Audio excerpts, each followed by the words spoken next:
majeruhi yoyote. Yaani moyo wangu ulikuwa unamdunda kwa sababu tumekuwa na hiyo trending kwenda kwenye mechi muhimu ya kimataifa, alafu tunatengeneza majeraha kwenye mchezo wetu wa mwisho wa ligi kwenda kwenye mchezo wa kimataifa. Kwa hiyo leo imeisha salama. Daktari ameniambia hakuna majeruhi yoyote ambayo yanaweza kusababisha mchezaji kukosekana kwenye mchezo wa FAR Rabat. Kwa hiyo nimemshukuru sana Mwenyezi Mungu kwa hilo. Lakini la pili ni wapongeze benchi la ufundi, wachezaji wetu kwa matokeo mazuri ya leo, na ni matokeo ambayo yametupeleka sasa juu ya kilele cha msimamo wa ligi kuu ya NBC. Kwa hiyo maana ya kutushusha pale juu sasa hivi ni lazima uwe umejiandaa vizuri, uwe na ubavu. Kwa hiyo ukitaka kuona Yanga yupo juu, una uwezo wa kumteremsha, unapita mbele. Tumekaa kwenye nafasi ambayo tunastahili na tunaamini ni mwanga sasa wa kwenda kupambana kwenye mechi zinazofuatia.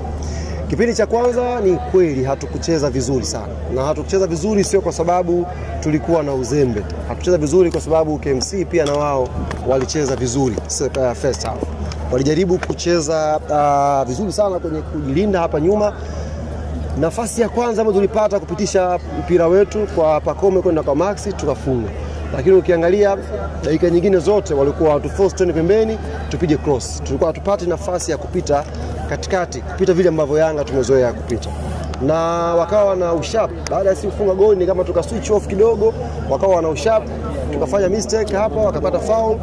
Faida nafikiri ya jua Diara akacheza ule mpira kile alicheza katika eneo ambalo Saliboko alikuwa yuko active na akafunga goli zuri. Kwa hiyo tulipokwenda vyumbani, sijui mwalimu alizungumza nini, lakini naamini alikwenda kuwakumbusha umuhimu wa dakika 5 za kipindi cha pili kuja kucheza kwa umakini. Pressure ni kubwa sana, watu wanahitaji matokeo, players wanacheza kwa pressure kubwa. Baada ya goli la pili kila kitu kilifunguka. Nafikiri uliona nafasi nyingi, magoli tumefunga mawili mengine tena, players wakaanza kucheza bila pressure. Na hii inairudia kila siku. Kinachotuumiza hapa sasa hivi ni pressure tu.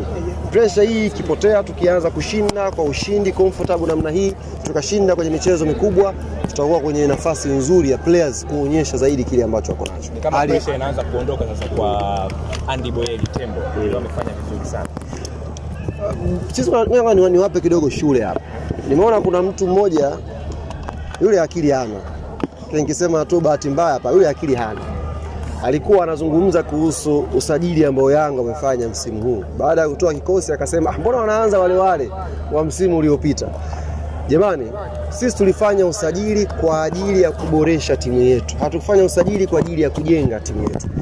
Wachezaji ambao unaona walikuwa la season, mikataba yao iliyoisha, tuliwaongezea mikataba. Lengo ni kuhakikisha wanabakia na wanakuwa wachezaji muhimu kwenye timu yetu. Tungekuwa tuna ulungukeni tu wa wachezaji wapya, maana yake tungemwacha Maxi asingeongezewa mkataba, tungemwacha Duke Abuya asingeongezewa mkataba, tungemwacha Mudathir asingeongezewa mkataba, tungemwacha Pacome asingeongezewa mkataba. Lakini ukiangalia tumeongezea mkataba wa wachezaji muhimu, maana yake tulikuwa tunakuja kuboresha timu yetu. Hatukumsajili sisi Boyeli ili aje aanze mbele ya Prince Dube. Tulikuwa tunaamini tuna striker wetu namba 1, Boyeli aje kuongeza changamoto kwa striker anayeanza. Hivyo hivyo kwenye nafasi nyingine. Nafasi pekee ambayo mtu yupo anaanza comfortable kwenye timu yetu sasa hivi ni namba 10 ambayo anaanza Mohamed Dumbia. Kwa nini? Kwa sababu namba 10 wetu wawili wote wameondoka.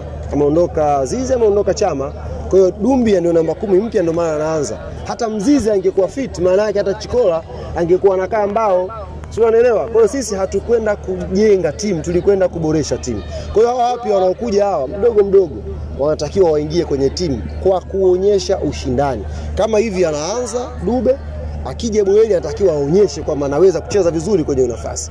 Hivyo hivyo akija kucheza Musa Barakonte, akija kucheza Lassine Kouma, wanatakiwa waonyeshe kwenye nafasi hiyo mimi mpya naweza kuofa kitu kikubwa. Na hapo ndio timu bora inapatikana. Sio tu kama unasajili mtu kwa sababu ni mpya unamuingiza kwenye kikosi. Kwa hata Boyeli anatokea bench kwa sababu anatakiwa alete changamoto kwa anayeanza. Kwa changamoto ikiendelea, maana yake wewe ambaye unaanza sasa, ambao ulikuwepo la season, ukizembea huyu mpya anachukua nafasi yako, anakuwa regular kwenye kikosi chako.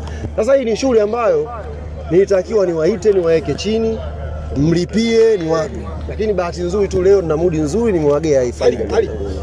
Nataka nielezee tukio moja wakati wa penalty. Pacome alienda kuchukua mpira akampelekea Boyeli. Alafu baada ya kufunga goli, Pacome alikuwa akimbia moja kwa moja kwenda mimi nikaa zangu pale, nikaa pale. Boyeli kasababisha penalty, Pacome akamwambia Shah lete mpira. tunaongoza 2-1 Lile goli lilikuwa la 3 na uwa mechi. Pacome kaomba mpira nikasema hiyo kamba hiyo. Ghafla Boyeli akamfuata Pacome, "Lete mali." Akasema Boyeli, "Mbona ujipendi?" Hivi funga macho Boyeli angeweka nje ile. Saa hizi. Lakini ameonyesha confidence ya striker. Ameonyesha namna unavyotakiwa ujiamini kama mshambuliaji. Alikuwa anahitaji goli moja kupata hiyo confidence. Mshambuliaji mwingine line hivi, huwezi kuomba ule mpira. Kaushika Pacome ujue. Kaenda kuomba yeye, niachie huo mpira, mimi niweke kambani. Amechukua mpira, kapiga penalty nzuri, confidence imekuja, katengeneza nafasi nyingine, kafunga goli. Kwa hiyo ni mshambuliaji ambaye tunamsifu kwa kujiamini na kuonyesha kwamba hayuko Yanga kwa bahati mbaya, anahitaji kupambana kuingia kwenye kikosi cha kwanza. Twende bana, ngoja wape ofa kidogo. Dakika 3 mwisho. Nimeona wana Yanga wakifurahi kweli na wameupa jina uwanja wa New Amaan Complex kwamba ile ni Guantanamo Bay. Guantanamo Bay. Watakaokuja wanakuja kwenye gereza liko mbali kabisa. Kule New Amaan Complex kule panafanyika mabalaa makubwa sana ndugu zangu. Panafanyika mabalaa makubwa sana. Tulichokifanya sisi tumefikiria mbali. Ndio maana tumekwenda New Amaan Complex. Na umekuita vizuri ndugu yangu. Kule ni eneo la mateso na mtakwenda kushuhudia. Wala msiwe na haraka. Tarehe 22 dhidi ya FAR Rabat. Tukio ambalo linafuata sasa hivi hapa, tunakwenda kuzindua jezi zetu za kimataifa. Na tutakwenda kuzindua jezi hizi siku ya Jumatano kama sikosei, Jumatano kwa mujibu wa ratiba ambayo imepangwa. Tutakwenda kulaunch jezi zetu za kimataifa ambazo tutachezea mchezo wa kwanza wa FAR Rabat. Niwaambie mashabiki na wapenzi na wanachama wa klabu yetu ya Young Africans, haya leo ya ligi yameisha hapa. Tuna kibarua kizito kweli tarehe 22.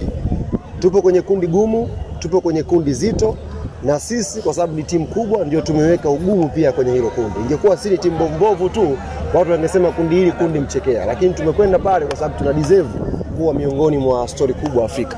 Sasa hii tufanye vizuri. Wale kuna timu inacheza mpira? Timu gani? Madogo wana test taa. Hata test taa. Tumalizia umeme hapa. Kwa hiyo tuendeni tukajiandae vizuri kwa ajili. Sawa kocha. Wanafanya zote? Basi tendeni bwana.